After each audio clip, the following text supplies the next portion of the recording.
Morning, everybody. November 29th, Mike Piazza here. This is a follow-up video to the video I made the other day.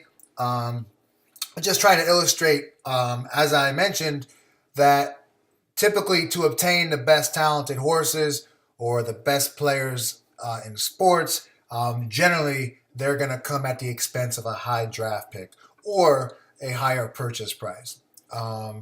There's been a lot of debate going on about, is it worth spending bigger money on a particular horse because there's as much success with buying cheaper horses. So I just want to kind of illustrate my findings. And again, I want to make it very clear: our budget is our budget. If we go to a sale and we only have $500,000 to spend, or 250,000, whatever that number is, the point is that we should be focused on obtaining the best horse we can. So if our budget is 250 and we think the best horse that we like out of the sale that we could afford, then we should go after that one horse and that one horse only, not four horses for 60,000. Is what I'm trying to say. And I'll illustrate the findings that will support my position on that video I made the other day and what I just stated to you just now. So this is the 3-year-olds based on winnings for their 3-year-old season. This is where they rank. Always Dreaming is the #1 earning 3-year-old at the time of this data. Over here we have purchase type and purchase price. We're going to break that apart, so don't worry about that right now. We did the same breakdown for 2-year-olds. These are horses who have made at least 250. That's our sampling. So 250 in earnings for the year for 3-year-olds, and then 250 in earnings for the year for 2-year-olds.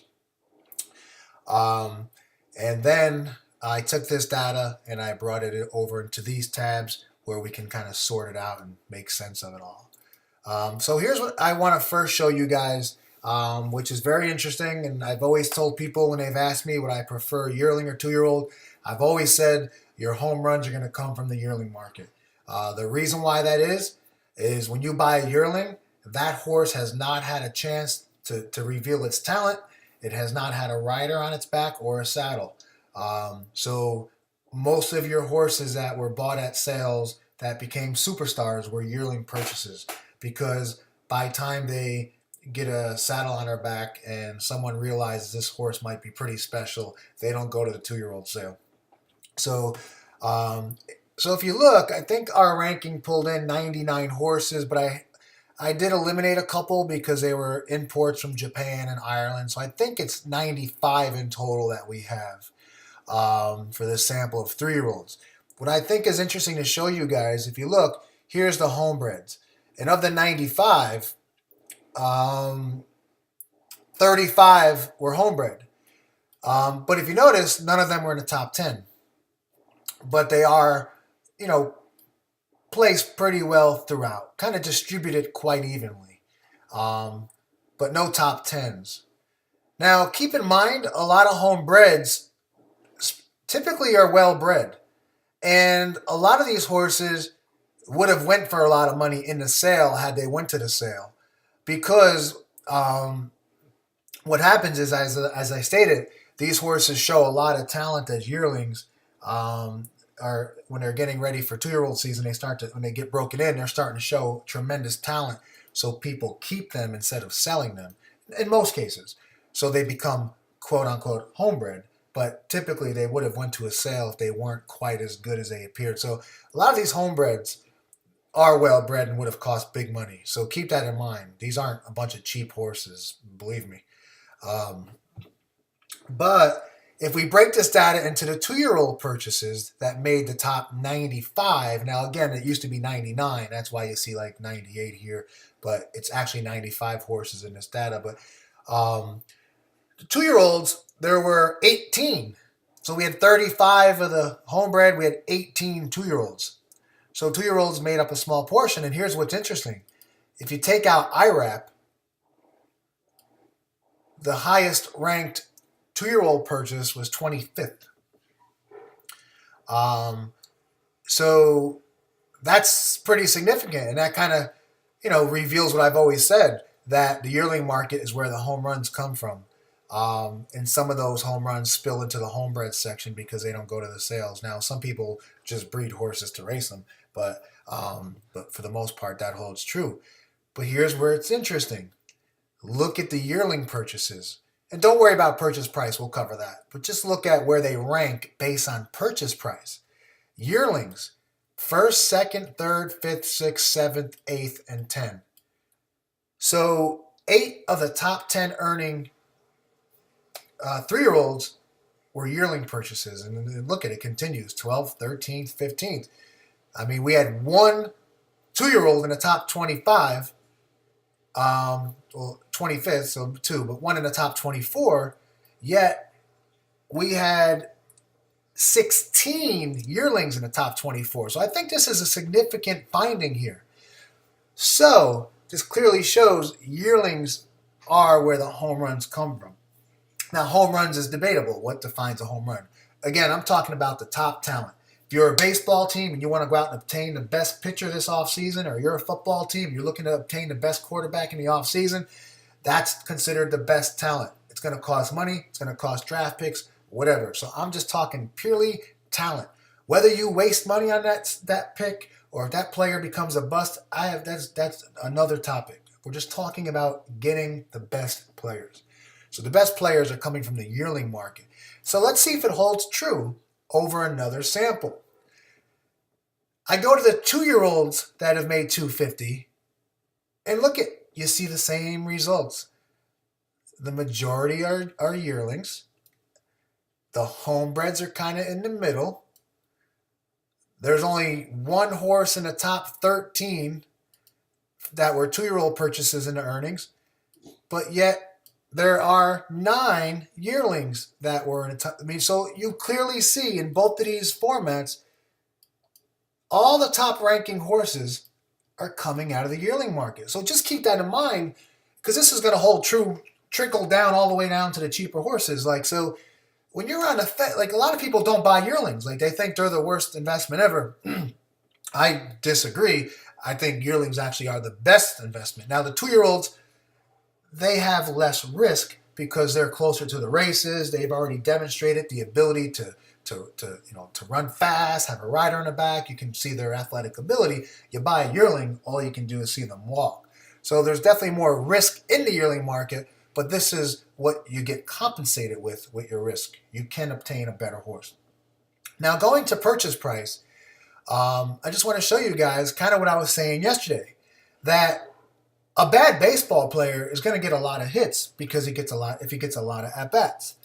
So if we sort these out by price, the 3-year-olds, the average price was $230,000.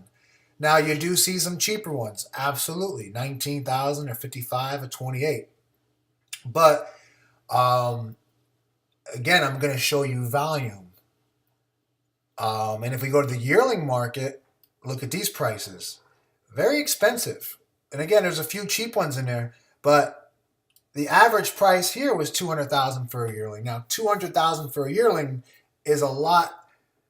Typically, these yearlings that turn out, like had all these yearlings here, had they went to a 2-year-old sale, they would have went for a lot more money than they went for his yearling sale.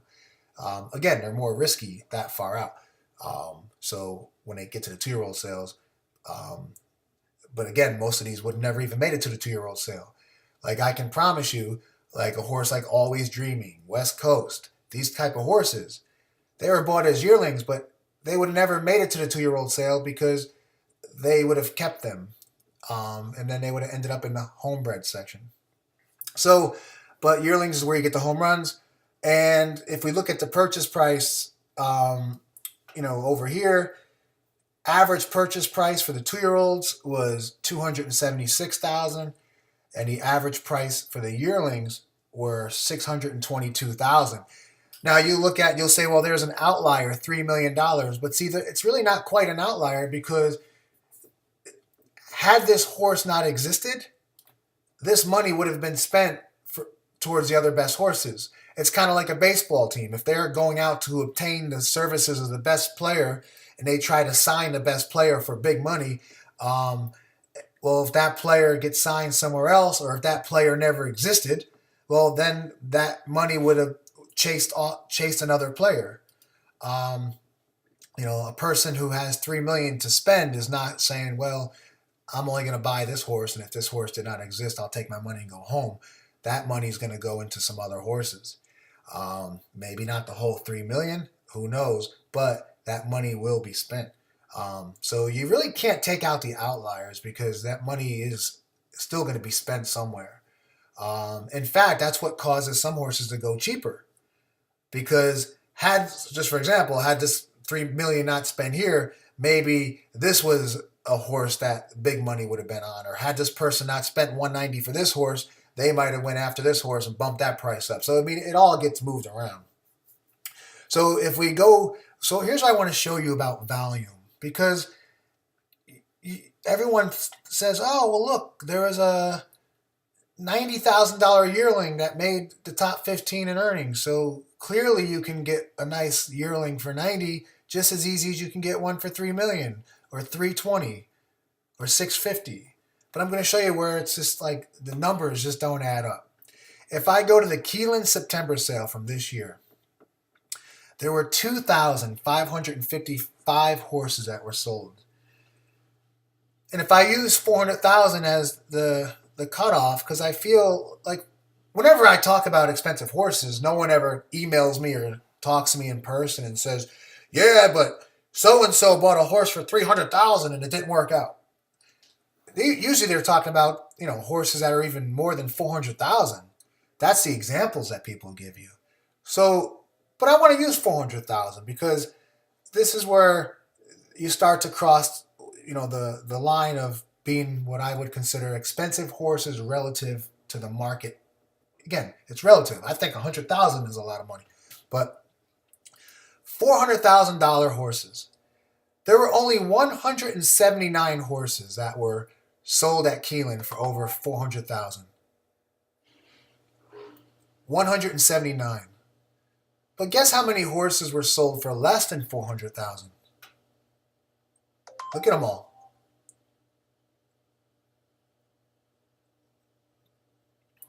And I'll tell you what that total is in a second. The total?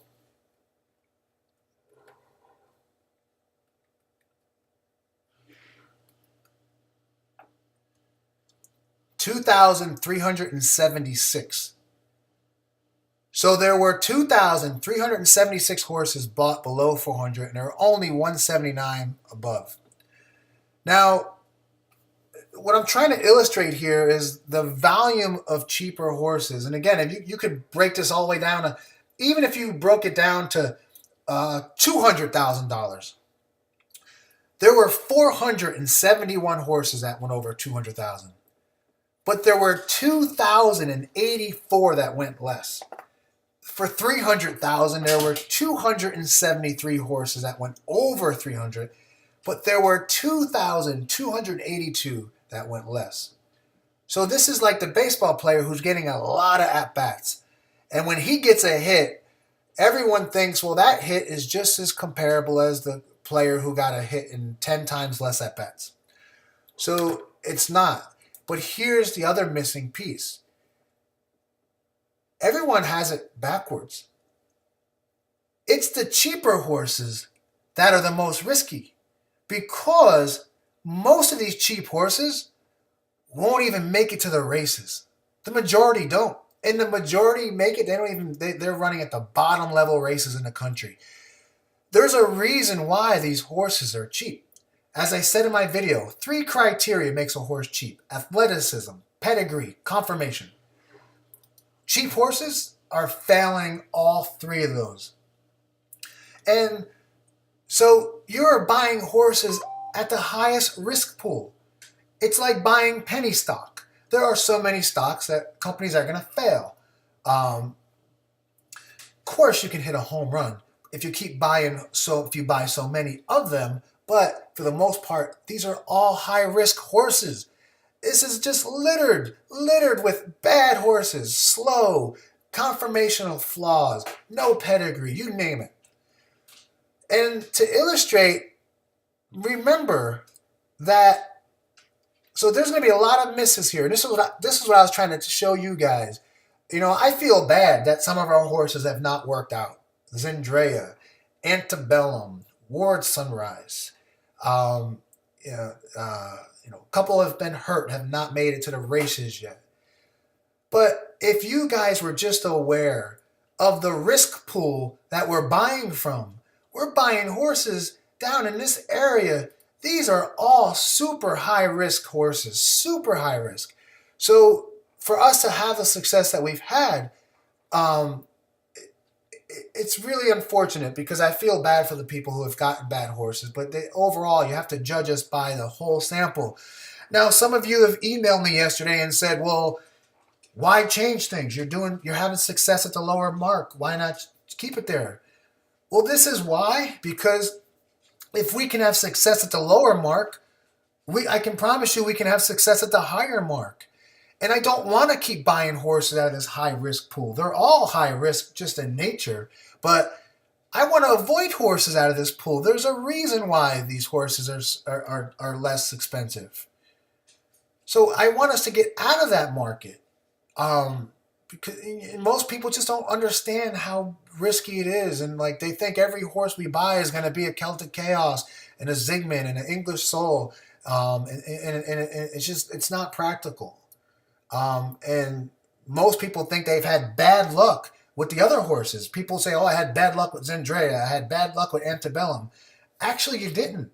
You actually had normal luck because the sample size was so small. And these horses, even though they were $100,000, 150, they were still at the bottom of they were in the bottom risk pool. Over a large sample, if you had 20 horses, and then none of them worked out, then you could say you had bad luck. But you can't judge bad luck over a small sample. Just as this, you can't say we've had great luck over a small sample. It goes both ways. Like if your expectations are right, like that those numbers are going to pan out.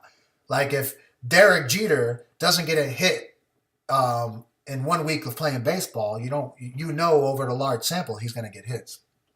But here's the other part I want to show you guys.